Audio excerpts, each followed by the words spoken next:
Hello all dear, आज मैं आपके साथ शेयर करने वाला हूँ नीट की जर्नी के सीक्रेट। आप इनको अच्छे से सुने, अच्छे से समझें। कभी कभी क्या होता है, मैं बोलूंगा सभी तो नहीं, लेकिन बहुत से टीचर क्या करते हैं, अपने सेंटर पे बच्चों की क्वांटिटी बढ़ाने के चक्कर में बच्चों को गलत तरीके से मोटिवेट करते हैं और उनकी लाइफ के कई कई साल खराब हो जाते हैं। तो आपकी लाइफ का टाइम बहुत इंपॉर्टेंट है, आप उसकी इम्पोर्टेंस को समझें और अच्छे से अपने टाइम को लाइफ में यूज करें, गलत तरीके से उसको खराब ना करें। तो ऐसा होता है, आप टेंशन ना लें, मैं आपको जो भी चीज बताऊंगा एकदम क्लियरिटी से बताऊंगा, 100% क्लियरिटी के साथ ओपनली आपको बताऊंगा, क्योंकि मैं जानता हूं अच्छे से कि हमारे कॉन्स्टिट्यूशन में आर्टिकल नंबर 19A बोलता है कि आप अपनी बात को ओपनली क्लियरली रख सकते हैं, आपको कोई नहीं रोक सकता। तो मुझे मतलब नहीं है, मुझे फर्क नहीं पड़ता कि जो टीचर ऐसा कर रहे हैं, अगर वो इस वीडियो को देखेंगे तो उन्हें लगेगा कि ऐसा, तो मुझे कोई फर्क नहीं पड़ता। अगर वो कर रहे हैं तो उनको गलत लगेगा, लेकिन मुझे बच्चों को अच्छे से समझाना है ताकि उनकी लाइफ का टाइम खराब नहीं हो। मुझे किसी सेंटर से कोई मतलब नहीं, मुझे बच्चों से मतलब है। तो आप एक एक पॉइंट को अच्छे से समझे। और हमने बात की थी कट ऑफ पे, तो कट ऑफ मैंने बोल दिया फाइनली, जो बोला है मैंने बोल दिया है कि हमारी लिमिट है कि कट ऑफ 480 से ज्यादा नहीं जानी चाहिए 480 पर। ये हमारी लिमिट है, ये अपर लिमिट है। 480 पर हमारी 25,000 रैंक बन जानी चाहिए। और आगे मैं अपने अपने एनालाइज की गारंटी ले सकता हूं, लेकिन मैं किसी सिस्टम की गारंटी नहीं ले सकता। सिस्टम में फेलियर है तो मैं उसकी गारंटी नहीं ले सकता। ईमानदारी से रिजल्ट अगर आता है, उसमें किसी तरह की कोई लापरवाही नहीं होती है, तो कट ऑफ यहीं पे रहेगा, आप नो टेंशन हो जाए। अब हम एक एक पॉइंट को अच्छे से डिस्कस करने वाले हैं और आज मैं थोड़ा ओवरव्यू देने वाला हूं इसका।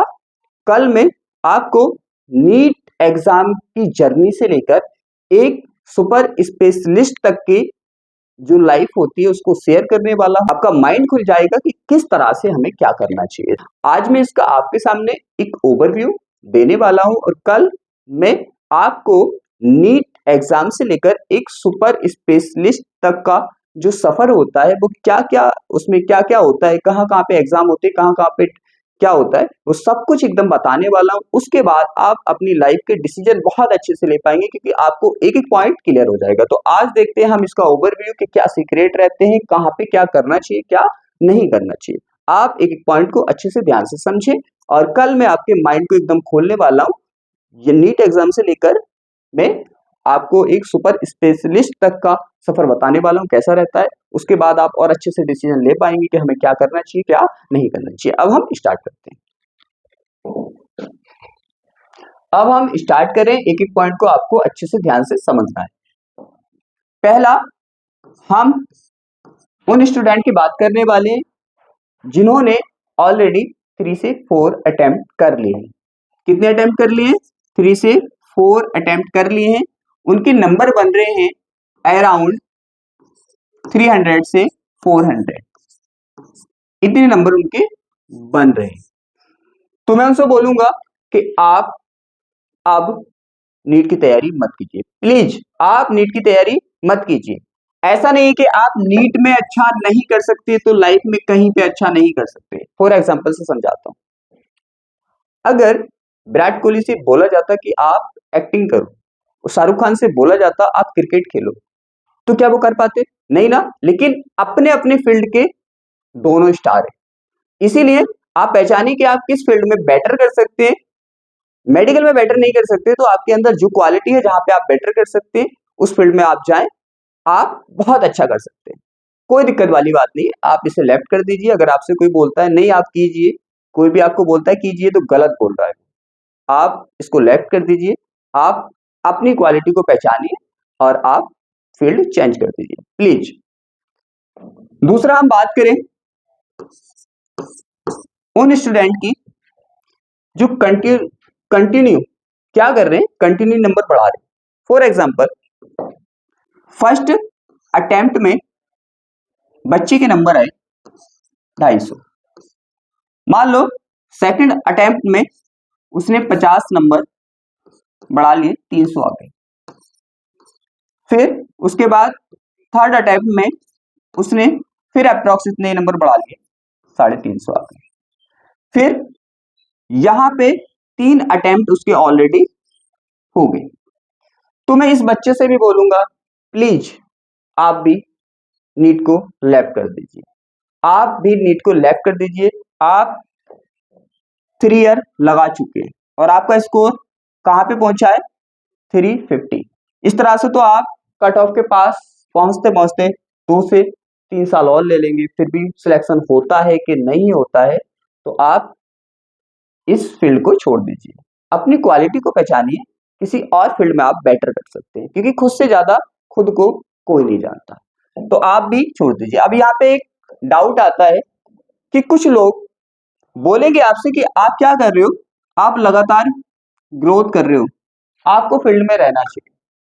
कुछ टीचर भी ऐसे होते हैं जो बोलेंगे इस स्कोर को देख के कि आप कंटिन्यू क्या कर रहे हो, ग्रोथ कर रहे हो, आपको इस फील्ड में रहना चाहिए। लेकिन मैं बोलूंगा अगर ऐसा आपसे बोला जाता है तो गलत बोला जाता है, आपको गलत तरीके से मोटिवेट किया जा रहा है। आप जब तक कट ऑफ पर पहुंचेंगे कितने साल आपके वेस्ट हो जाएंगे, उसके बाद सिलेक्शन होता है कि नहीं होता पक्का नहीं है। कि आपकी ग्रोथ तो है लेकिन उस लेवल की ग्रोथ नहीं है, आप ज्यादा टाइम ले रहे हैं। ठीक है, तो आप अपने फील्ड को देख लें किस फील्ड में आप बेटर कर सकते हैं। 2 क्वालिटी यहाँ पे तो आपको कोचिंग सेंटर बोले, टीचर भी बोले तब भी ना माने, वो बोले कि नहीं आप कर सकते हो, तो उनसे बोलना कि सर हम नीट तो नहीं कर सकते लेकिन आपके कोचिंग सेंटर की फीस जरूर जमा कर सकते हैं, बस इतना कर सकते हैं। क्लियर?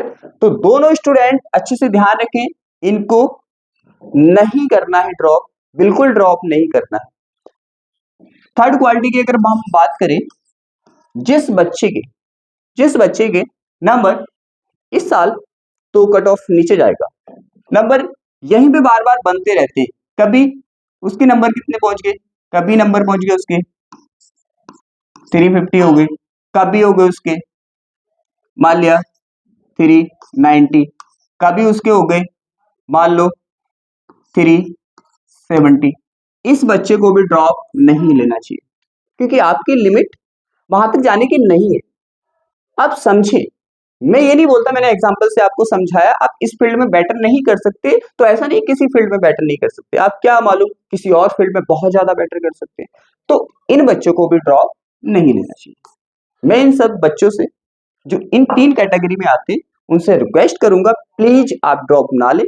कोई आपसे कुछ भी बोलता है आप ना सुने और आप अपनी इंटरनल क्वालिटी को पहचाने, आप किसी फील्ड में किसी और फील्ड में बहुत बेटर कर सकते हैं। क्लियरली आप समझ गए होंगे, इन 3 टाइप के बच्चों को बिल्कुल भी ड्रॉप नहीं लेना है, उनसे कोई कुछ भी बोले नहीं सुनना है।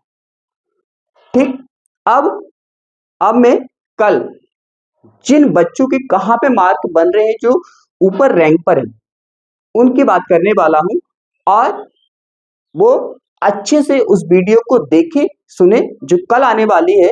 मैं एक नीट एग्जाम की जर्नी से लेकर एक सुपर स्पेशलिस्ट तक की जर्नी को बताने वाला हूं, उससे और क्लियर होगा कि किसको ड्रॉप लेना चाहिए, किसको ड्रॉप नहीं लेना चाहिए, कहां पे टेंशन है, कहां पे टेंशन नहीं है, कहां पे क्या है, सब कुछ मैं बताने वाला हूं। लेकिन इन 3 टाइप के बच्चों से मैं रिक्वेस्ट करके बोलूंगा कि प्लीज आप ड्रॉप ना लें। बाकी और क्लियरिटी आएगी कल जब मैं आपके सामने एक openly mind, clearly mind with proof के साथ प्रूफ करके दिखाऊंगा कि क्या क्या नीट की जर्नी में होता है, कहाँ पे किसे क्या करना चाहिए, अगर इस टाइप में आता है तो ऐसा करना चाहिए, इस टाइप में आता है तो ऐसा करना चाहिए। हम कल बात करेंगे। आज की वीडियो को हम यहीं पे क्लोज करते हैं।